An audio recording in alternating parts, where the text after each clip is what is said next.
नागलोक के द्वार तक तो पहुंच चुके हैं हम। अब शीघ्र ही नाग विहीन लोक बना देगा ये मायासुर इस नागलोक को। श्री गणेशा, श्री गणेशा, श्री गणेशा। भ्राता, मायासुर की इस मायावी नगरी में हम तीनों को ही भिन्न भिन्न दृश्य दिखाई पड़ रहे हैं। मुझे कीचड़ दिखाई दे रहा है, मूषक जी को खाई और तुम्हें खंडहर। और ये भिन्न दृश्य देखे नहीं जा रहे हैं भैया, अपितु दिखाए जा रहे हैं। हमें भ्रमित किया जा रहा है भैया। ये अवश्य उस दुष्ट मायासुर की माया का प्रभाव है। तब तो हमें शीघ्र यहाँ आगे बढ़कर इस स्थान में प्रवेश करना चाहिए गणेश। हाँ भैया, आइए। मुझे क्यों उन नुकीले पाषाण शिलाओं पर छलांग लगाने के लिए विवश कर रहे हैं प्रभु? मूषक जी, आप आ रहे हैं ना हमारे साथ? प्रभु, आप दोनों आगे बढ़िए। कदाचित वो असुर यहाँ से भागने का प्रयास करेगा, तो मैं यहाँ स्थित रहकर उसकी निगरानी करता रहूंगा प्रभु। उचित है, किंतु आप सचेत और सावधान रहिएगा मूषक जी। जी प्रभु, धन्यवाद।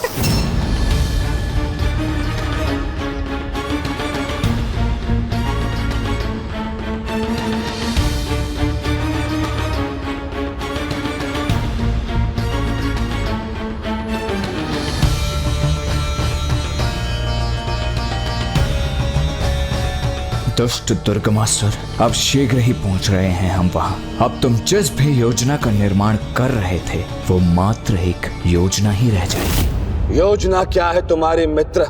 करना क्या चाहते हो तुम? युद्ध करना चाहता हूं मैं। उस देवी आदि शक्ति को पराजित करना चाहता हूं मैं।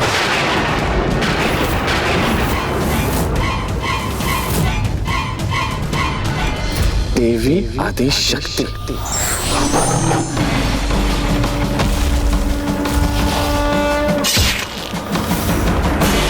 मित्र, प्रतीत होता है कि अब भी तुम माया के प्रभाव में हो, किंतु वह माया हमारी नहीं, अपितु किसी और की है। मायासुर, वो किसी की माया नहीं, ये मेरा दृढ़ निश्चय है। और उचित विचार करने के उपरांत मैं यहाँ तक पहुंचा। और यदि हम उचित समझ रहे हैं तो तुम उन देवी आदि शक्ति को पराजित करना चाहते हो जिनसे अतीत में तुमने हमारे प्राणों की रक्षा की थी। वो घटना तो स्मरण है ना तुम्हें मित्र?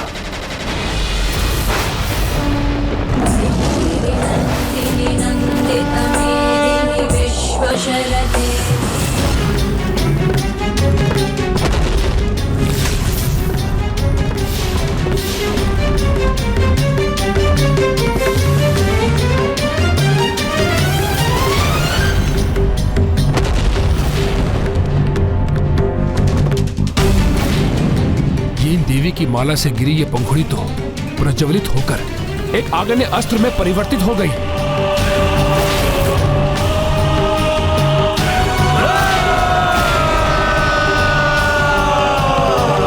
मायासुर,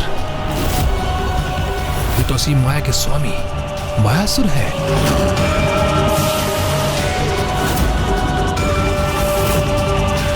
मुझे इनको चेतावनी देकर इनकी रक्षा करनी चाहिए। ऐसे महान शक्तिशाली असुर की मित्रता का कभी न कभी तो लाभ होगा मुझे।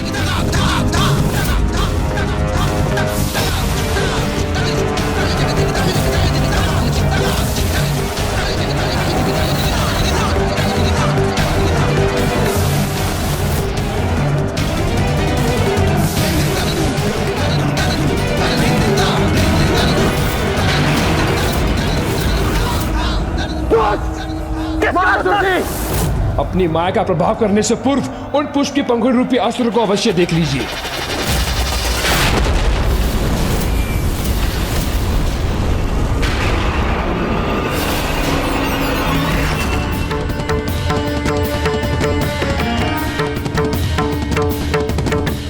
जब मैंने भी उसे देखा था तो मैं भी अचंभित रह गया था उस देवी की माला के पुष्प अस्त्र को देखकर, जिसने संपूर्ण असुर टुकड़ी का विनाश कर दिया।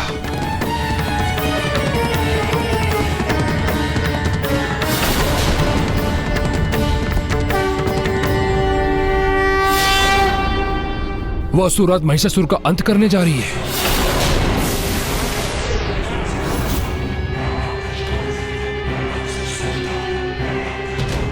और तुमने हमें उनके उस पुष्प के मार्ग से हटाकर न मात्र हमारे प्राणों की रक्षा की है, अभी तो हमारे अंत से भी हमारी रक्षा की है। इसी कारण हम तुम्हारे आभारी हैं, ऋणी हैं और मित्र। आज मायासुर मात्र अपने शब्दों में तुम्हारे प्रति अपना आभार प्रकट कर तुमसे धन्यवाद नहीं करेगा, किंतु भविष्य में जब भी तुम्हें हमारी सहायता की आवश्यकता हो, निसंकोच होकर हमारे समक्ष आना। हम तुम्हारी सहायता अवश्य करेंगे मित्र, अवश्य करेंगे मित्र, अवश्य। तो आज मैं तुम्हें वो अवसर प्रदान कर रहा हूं मित्र, मेरी सहायता कर, अपना ऋण चुकाओ मित्र मायासुर। तो क्या अपने प्राणों की रक्षा का ऋण चुकाने के लिए हमें अपने ही प्राणों की आहुति देनी होगी? यदि तुम्हें वो घटना स्मरण है तो यह भी स्मरण होगा कि कैसे देवी आदिशक्ति की माला की एक पंखुड़ी, मात्र एक पंखुड़ी इतनी विनाशक सिद्ध हुई थी, तो वो देवी स्वयं कितनी शक्तिशाली होगी, क्या इसका अनुमान भी है तुम्हें मित्र दुर्गमासुर? उसकी चिंता त्याग दो मित्र, क्योंकि देवी आदिशक्ति से अधिक शक्तिशाली बनने का उपाय है मेरे पास, किंतु उसे पूर्ण करने हेतु मुझे तुम्हारी सहायता की आवश्यकता होगी। सहायता? कैसी सहायता? यहां से प्रस्थान करने के उपरांत मैं स्वयं को नुकीली हिमशिलाओं से भरी गुफा में स्थित कर अपना अनुष्ठान आरंभ करूंगा।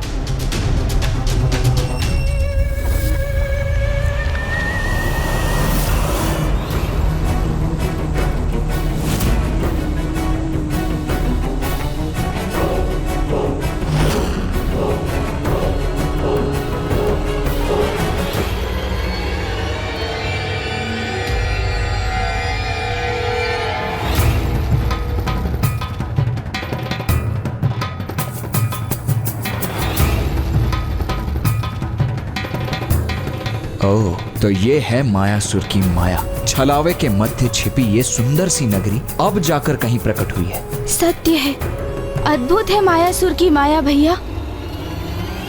क्या जो दृश्य मैं देख रहा हूं वही दृश्य तुम भी देख पा रहे हो गणेश?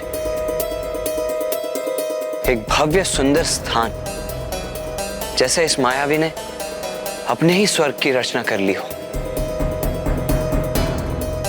हाँ भैया, स्वर्ग के समान वातावरण का अनुभव तो मैं भी कर रहा हूँ। दुर्लभ पुष्प और स्वतः गिरकर एकत्रित होने वाले फल और पुष्प है यहाँ।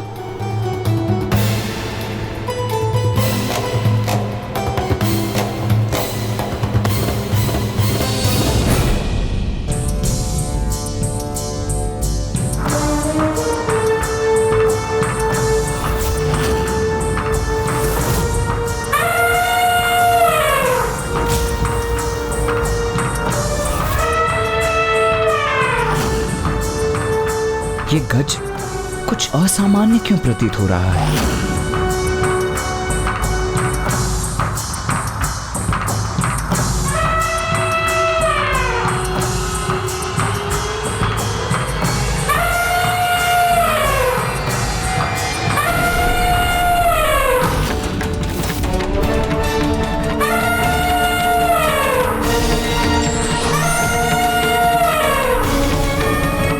नहीं भैया, यदि इसका स्वभाव एक विक्षिप्त पशु के समान है तो हमें भी उसके अनुरूप ही व्यवहार करना चाहिए।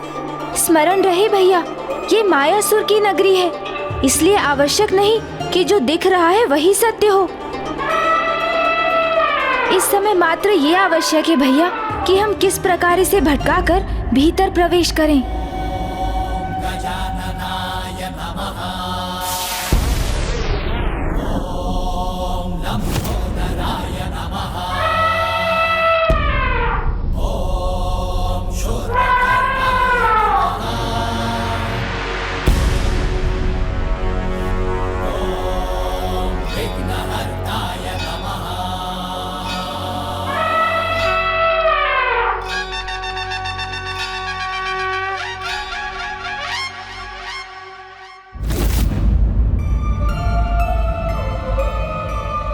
आइए भैया, अब तो ये अपनी ही क्रीड़ा में व्यस्त हो गया।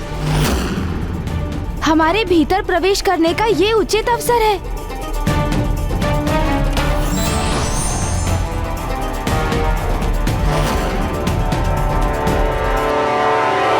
अवसर प्राप्त होते ही देवता, अन्यथा वह देवी आदि शक्ति अथवा उनके सहयोगी मुझ पर आक्रमण करने आएंगे और तब मुझे तुम्हारी सहायता की आवश्यकता होगी। तो तुम कहना क्या चाहते हो? हमें उन देवताओं का सामना करना होगा?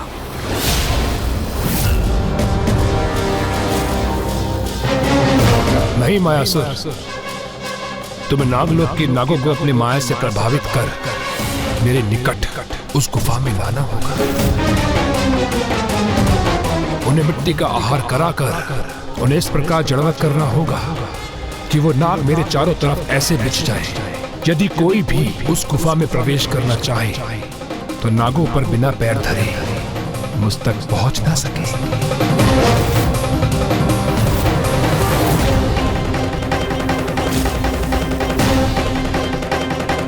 किंतु इस सब से तुम्हें क्या लाभ होगा मित्र दुर्गमासुर?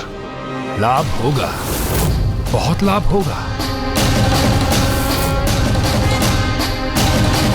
क्योंकि वो जड़ नाग अपने स्थान पर स्थित रहकर मेरा वैद्य कवच बनेंगे और उन निर्दोष नागों को कुचल कर, अन्यथा उनको अन्य क्षति पहुंचाकर न वो देवता आगे बढ़ सकेंगे और न वो देवी आदि शक्ति। तब मैं उनसे सुरक्षित रहकर 94 करोड़ बार अनुष्ठान कर अपार शक्ति संपन्न हो जाऊंगा और युद्ध में विजय प्राप्त करूंगा।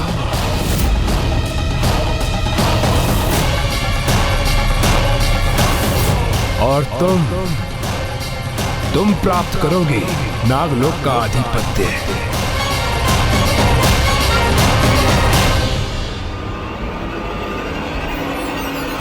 ये तो उत्तम योजना है, अति उत्तम योजना। तो इसे पूर्ण करने के लिए कभी प्रस्थान करना होगा हमें मित्र। शुभ कार्य में विलंब कैसा मित्र? और हम असुर तो शुभ और अशुभ कार्य में विलंब नहीं करते। और वैसे भी आज का दिवस तो अति उत्तम है, क्योंकि आज शिवरात्रि के महापर्व पर सभी 33 कोटि देवी देवता महादेव की आराधना में व्यस्त होंगे।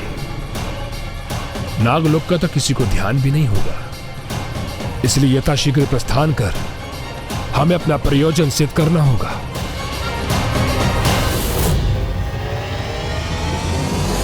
दुर्गमासुर! दुर्गमासुर!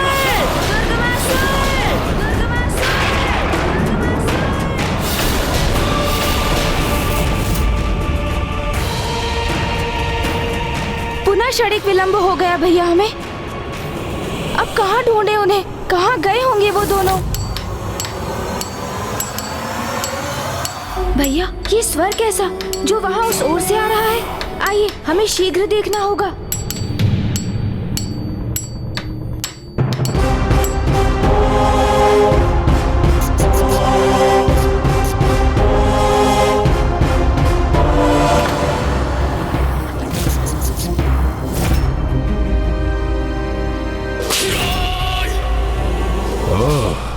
तो उस गजमुख बालक ने अपना मूषक भेजा है मेरे पीछे, जो मुझे सूंघता हुआ यहां तक आ पहुंचा है। किंतु उसे ज्ञात करने का अवसर ही नहीं दूंगा मैं कि मैं कहां हूं।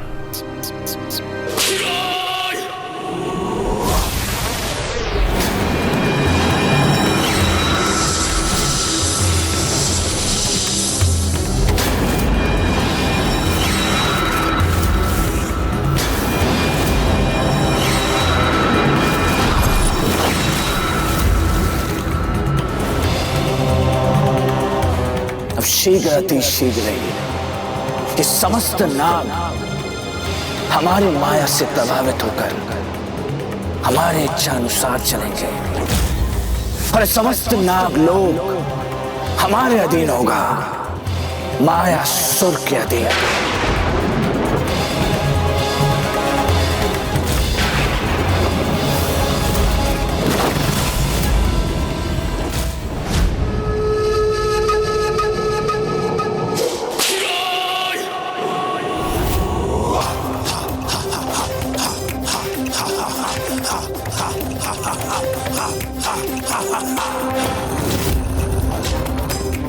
अब इसी गुफा में संपन्न होगी मेरी पूजा।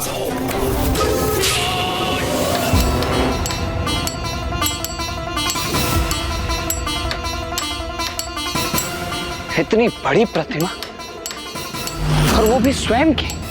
ये कोई साधारण प्रतिमा प्रतीत नहीं होती भैया। अवश्य इसके पीछे मायासुर की कोई योजना है। भैया, अब हमें उनसे एक पग पीछे नहीं, अपितु आगे रहना होगा, क्योंकि अब एक नहीं भैया, हमें दो दो शत्रुओं की संयुक्त शक्ति का सामना करना होगा। क्योंकि अब एक ओर दुर्गमासुर है तो दूसरी ओर मायासुर।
चौरानवे करोड़ बार अनुष्ठान कर अपार शक्ति संपन्न हो जाऊंगा और युद्ध में विजय प्राप्त करूंगा। इस बार मैं एक पग नहीं अपितु दो पग आगे रहूंगा उनसे। इस बार कोई भी मूषक सोमकर ये ज्ञात नहीं कर सकेगा कि मैं कहां स्थित हूं।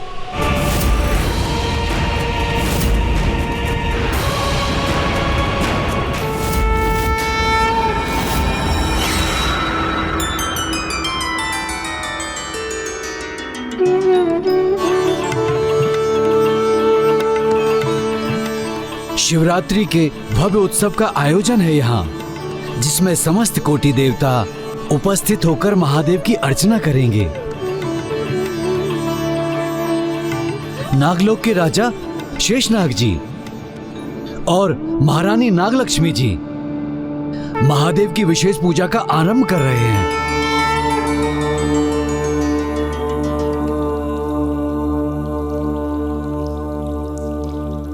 मुझे शीघ्रता करनी होगी। महादेव का पूजन करके उनका आशीर्वाद प्राप्त करके शीघ्र अपनी भावी संतान अपने अंड के पास पहुंचना होगा। देवी नागलक्ष्मी, शिवरात्रि के अवसर पर महादेव का अभिषेक करते समय आपका इतना अधीर होना अनुचित है। आप चिंता ना करें, अब हम पूजा आरंभ करने ही जा रहे हैं।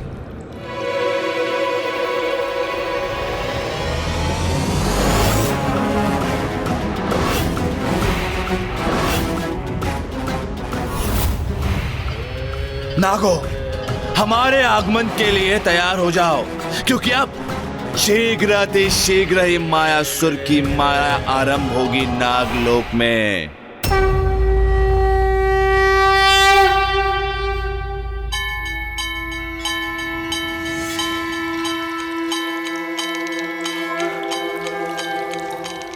मुझे अकस्मात ही कैसी व्याकुलता और दुश्चिंता से होने लगी है।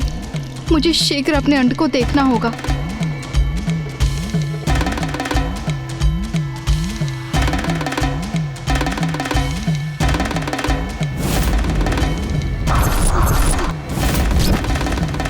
चंद्र भी पूर्ण हो गया बन के माथे की शोभा। त्रिलोचन त्रिकाल की जग में लागे अलौकिक ये आभा। बंधन का विष पान किए और नीलकंठ कहलाए। जटा में धारण करके गंगा जल की प्यास बुझाए।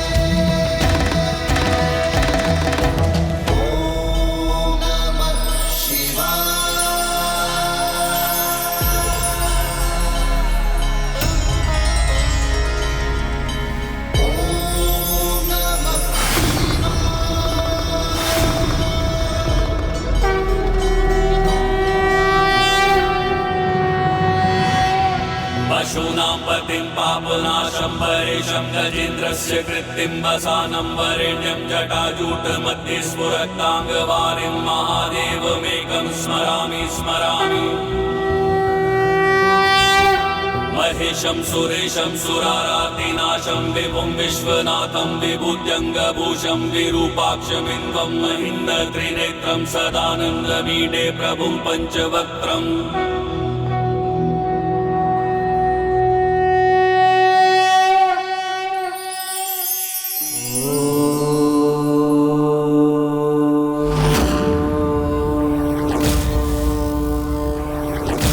महादेव का पूजन संपन्न हुआ। अब मैं शीघ्र अपने अंड के निकट लौटती हूँ।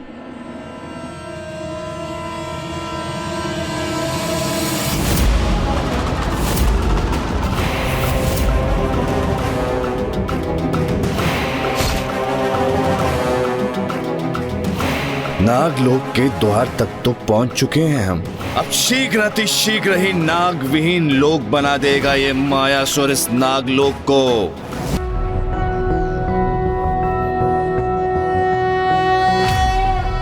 शिवो महेश्वरः शंभुः पिनाकी शशिशेखरः वामदेवो विरूपाक्षः कपर्दिनीललोहितः शङ्करशूलपाणिश्च खट्वाङ्गी विष्णुवल्लभः शिपिविष्टो अम्बिकानाथः श्रीकण्ठो भक्तवत्सलः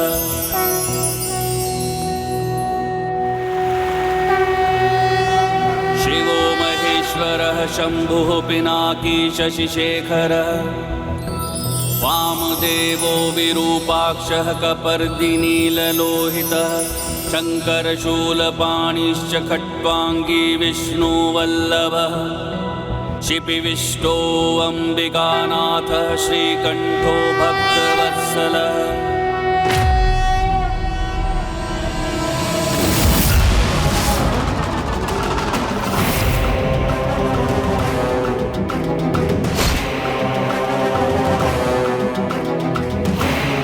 नागलोक के द्वार तक तो पहुंच चुके हैं हम। अब शीघ्र अतिशीघ्र ही नाग विहीन लोक बना देगा ये मायासुर इस नागलोक को।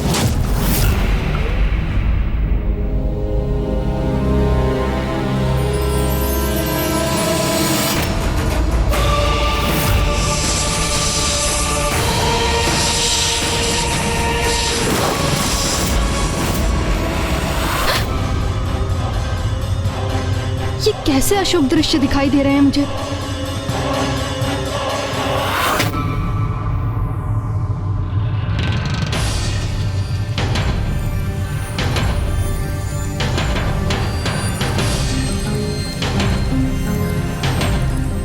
क्या हुआ देवी, आप इतनी चिंतित क्यों लग रही हैं? कुछ बड़ा अनिष्ट होने वाला है स्वामी। भयंकर दृश्य प्रस्तुत होकर जैसे किसी अनिष्ट की पूर्व सूचना दे रहे हैं मुझे। कुछ नहीं होगा। हमारे साथ कोई अनिष्ट भला क्यों करेगा? क्योंकि हमसे एक बहुत बड़ी भूल हो गई है स्वामी।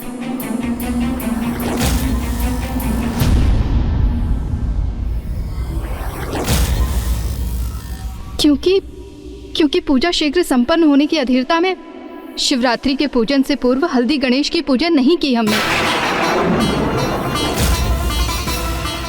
किंतु इस बात का स्मरण तो हो गया है आपको, तो अब हम इस स्थिति को सुधार भी तो सकते हैं। हम प्रथम पूज्य गणेश जी से क्षमा याचना कर लेंगे, फिर भला हमारे साथ कोई अनिष्ट क्यों होगा? क्योंकि एक ऐसी भूल है जो हमें पूर्व में नहीं करनी चाहिए थी। मैं इस अंड को सूखे घास तिनकों के मध्य रख देती हूँ, जिससे कि ये शीघ्र परिपक्व हो जाए।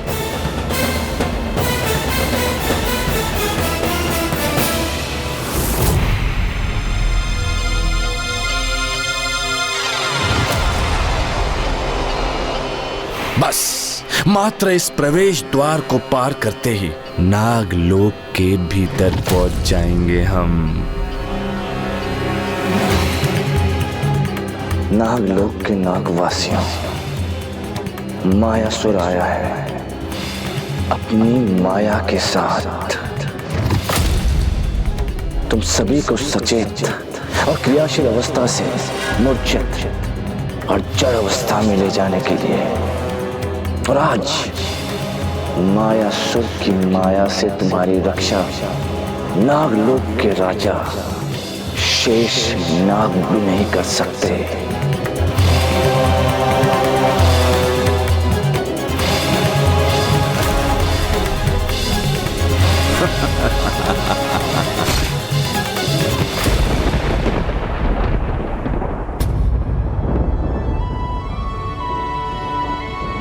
शेष नाग की संतान है ये, और आप शेष नाग की पत्नी। इसलिए आपको अपनी सुरक्षा की तनिक भी चिंता नहीं करनी चाहिए, क्योंकि मेरे रहते न तो आप पर कोई संकट छा सकता है और न हमारी संतान पर। इसलिए इस प्रकार अकारण स्वयं को विचलित मत होने दीजिए देवी नागलक्ष्मी।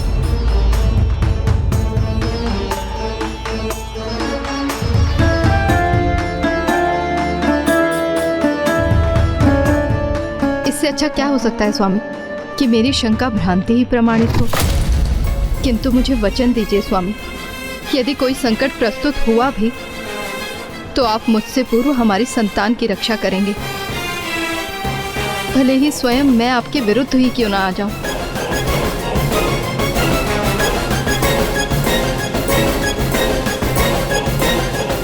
मैं वचन देता हूं कि यदि ऐसा कुछ हुआ तो सर्वप्रथम मैं अपनी संतान की रक्षा का उपाय करूंगा। आप तनिक भी चिंतित मत होइए, क्योंकि ऐसा कुछ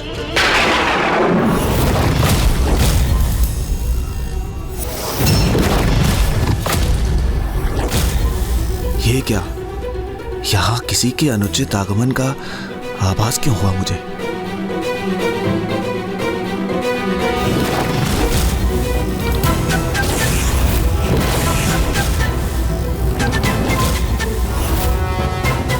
नाग सेनापति! क्या हुआ स्वामी, आप इतने चिंतित क्यों हो गए?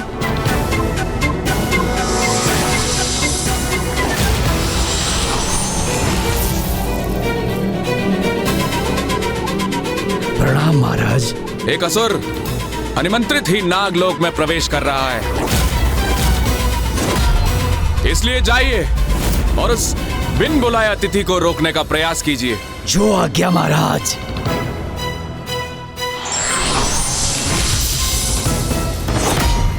तो क्या उस असुर का आगमन उस अनिष्ट का संकेत है जिसका मुझे आभास हो रहा था?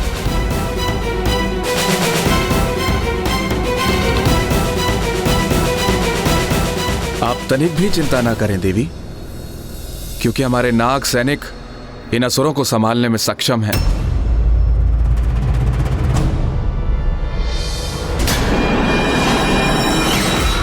नागलोक के वासियों, अब मायासुर की माया से वशीभूत होने के लिए तत्पर हो जाओ तुम सब।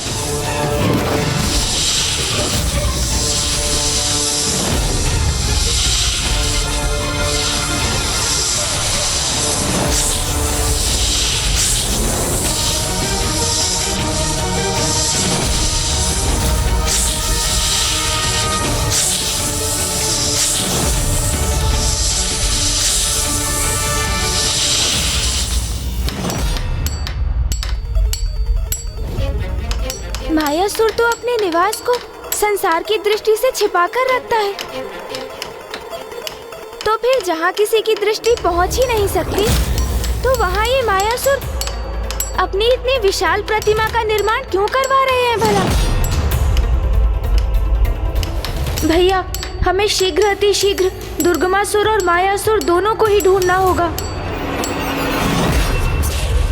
अनेकों जाल बिछाए मैंने यहाँ पहुँचने के मार्ग में, क्योंकि मायासुर का नागों को लाकर यहाँ बिछाना अत्यंत आवश्यक है। अनुष्ठान करते समय मुझे अपने गुप्त स्थान और स्वयं को सुरक्षित रखना होगा, क्योंकि जिससे कोई भी यहाँ आकर मेरे अनुष्ठान में कोई भी बाधा उत्पन्न ना कर सके, और मैं 94 कोटि बार अनुष्ठान पूर्ण कर समस्त संसार पर विजय प्राप्त करने का सामर्थ्य प्राप्त कर सके।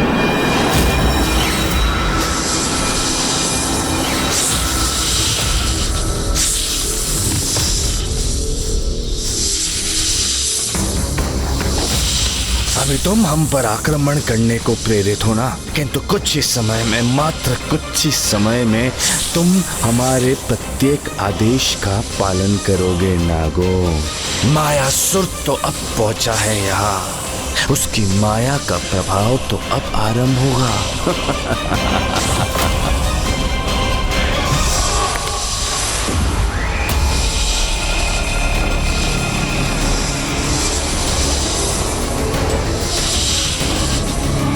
अब इस माया से आरंभ होगी मायासुर की योजना। नागलोक में मायासुर का स्वागत करता है। ये क्या, कुछ नाग अब तक हमारी माया से प्रभावित नहीं हुए, हमारे माया चक्र से दूर हैं। किंतु कोई बात नहीं, मायासुर जहां प्रकट होता है उस स्थान की धूल भी उसकी माया से प्रभावित हो जाती है, उसके वशीभूत हो जाती है। अब तो मात्र आरंभ है, ये भी हो जाएंगे। दुर्गमासुर, हमने तुम्हारा कार्य आरंभ कर दिया है और उसे शीघ्र, अति शीघ्र ही पूर्ण करेगा तुम्हारा ये मित्र मायासुर।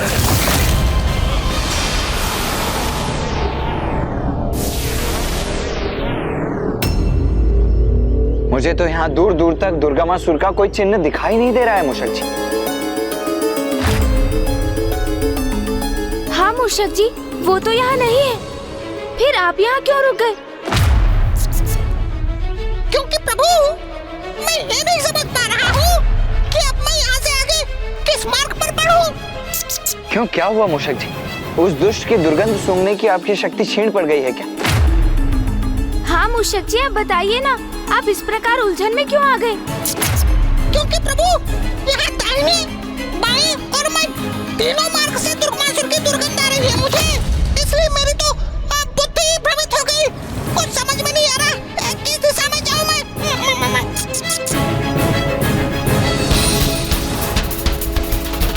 प्रतीत होता है वो दुष्ट दुर्गमासुर हमें उलझाने के लिए अपनी चाल चल गया। मुझे विश्वास है मेरी चाल में उलझकर वो मूषक मुझे कदापि नहीं ढूंढ सकेगा।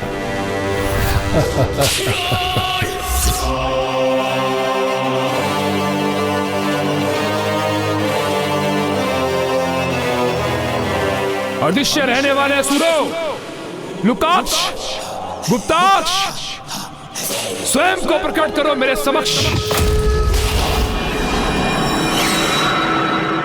प्रणाम महाराज। असुरराज, आपने हमारा स्मरण किया।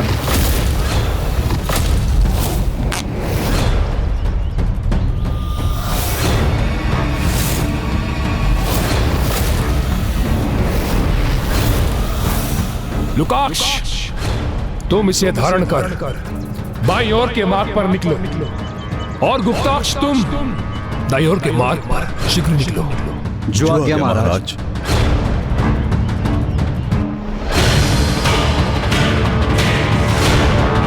अब मूषक तो क्या, वो देवता भी मुझे ढूंढ नहीं सकेगी।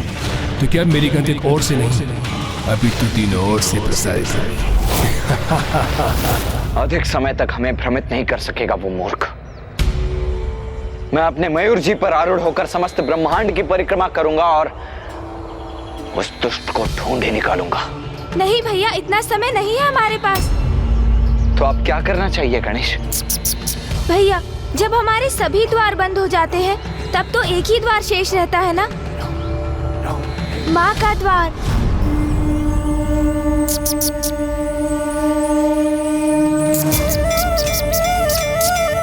माँ, हमारी सहायता कीजिए माँ। हमें उचित मार्ग दिखाइए माँ।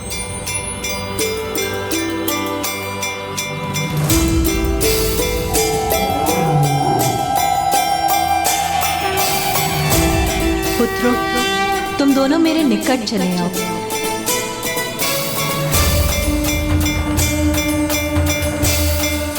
माँ हमें निकट बुला रही हैं गणेश। पापी कैसे भी पाप करने की योजना बना रहे हो भैया, उन पर अंकुश लगाने में माँ ही हमारी सहायता कर सकती है। जय माता। आपके सुझाए गए 94 कोटि अनुष्ठान को मैं आरंभ कर रहा हूँ कि इस विश्वास पर कि आज आप मुझे कदापि निराश नहीं करेंगी। अनुष्ठान पूर्ण होते ही आप मुझे इतनी शक्ति प्रदान करेंगी, इसलिए उस देवी आदि शक्ति को पराजित करने के लिए मैं समर्थ है प्राप्त कर लूं।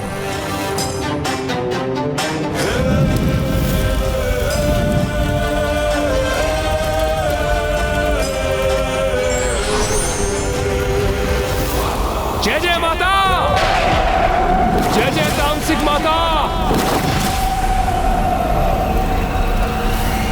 अब ज्ञात नहीं कैसा अनर्थ होगा मेरे कारण। एक और तो दुर्गमासुर ने अपना अनुष्ठान आरंभ कर दिया और दूसरी ओर मायासुर ने अपनी कुटिल योजना। अब कौन रोकेगा इन्हें?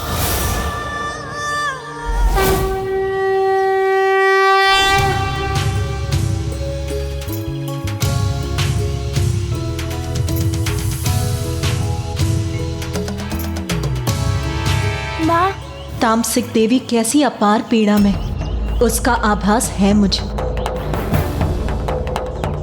इसीलिए हमारे पास अधिक समय नहीं है पुत्रों। दुर्गमासुर अपना अनुष्ठान आरंभ कर चुका है। वो जैसे ही अपनी एक भुजा को काट कर उसकी आहुति देता है, उसे फिर से उसकी भुजा प्राप्त हो जाती है और वो पुनः उस भुजा की आहुति चढ़ा देता है पुत्र। और मायासुर नागलोक में नागों को अपने प्रभाव में लेने का प्रयास कर रहा है।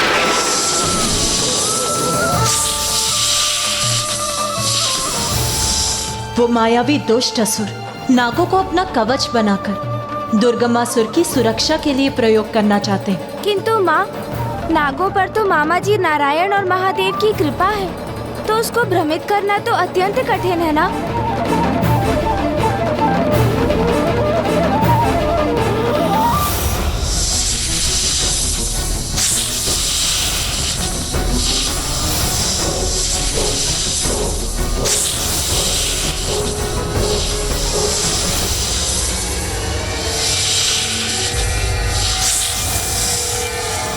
ज्ञात था हमें कि इतनी शीघ्रता से हमारे वश में नहीं आओगे तुम, किंतु हम भी पूर्ण तैयारी के साथ आए हैं। एक बार तुम्हारे मन में अपने लिए स्थान तो बना लें, तब हमारी माया तुम्हारी बुद्धि को अपने प्रभाव में ले लेगी।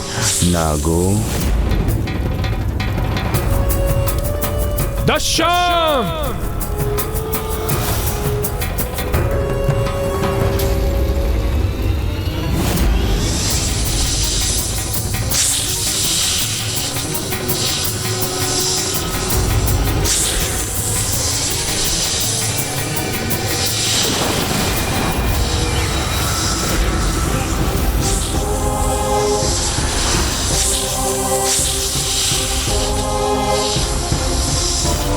कैसा अनुचित व्यवहार है ये? हम पूछ रहे हैं कि कैसा अनुचित व्यवहार है ये? अरे हम आपके परम मित्र हैं, परम हितैषी है, शुभ चिंतक है मायासुर। हमें भली बात ही ज्ञात था कि हम यहाँ आपके लोक में आएंगे तो हमारे प्राणों को संकट होगा, किंतु हमने उसकी चिंता न कर मात्र आपके भलाई के बारे में विचार किया। और आप है, क्या आप है कि शत्रु भाव से हमारा स्वागत कर रहे हैं? हमें ही क्षति पहुंचाना चाहते हैं। हम पूछते हैं क्यों? विचित्र, अत्यंत विचित्र व्यवहार है आप समस्त नागों का। अरे जिसे अपना शत्रु समझना चाहिए उसे अपना मित्र समझते हैं, और जिसे मित्र समझना चाहिए उसे शत्रु। हम उन छलिए देवताओं की बात करते हैं जो सदैव आपके साथ छल करते आए हैं। स्मरण है समुद्र मंथन के समय जब देवता समस्त अमृत लेकर चले गए और आपके हिस्से आया मात्र हलाल विष।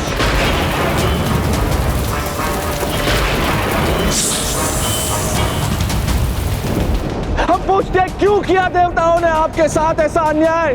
क्यों? आपको प्रसन्न करने के लिए, मात्र आपको प्रसन्न करने के लिए एक त्रिदेव अर्थात महादेव ने आपको अपनी कंठ की माला बना लिया, और दूसरा विष्णु, उसने अपनी शैया।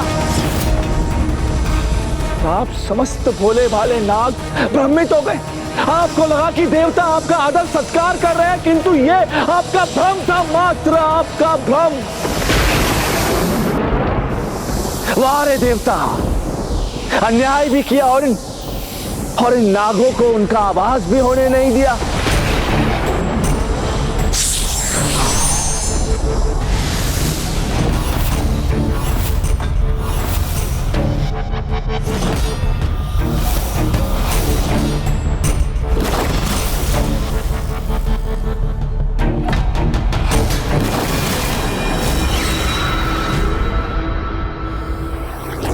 तुम सर्वथा उचित कह रहे हो गणेश। नागों को तो प्रभु महादेव और श्री हरि नारायण दोनों का आशीष प्राप्त,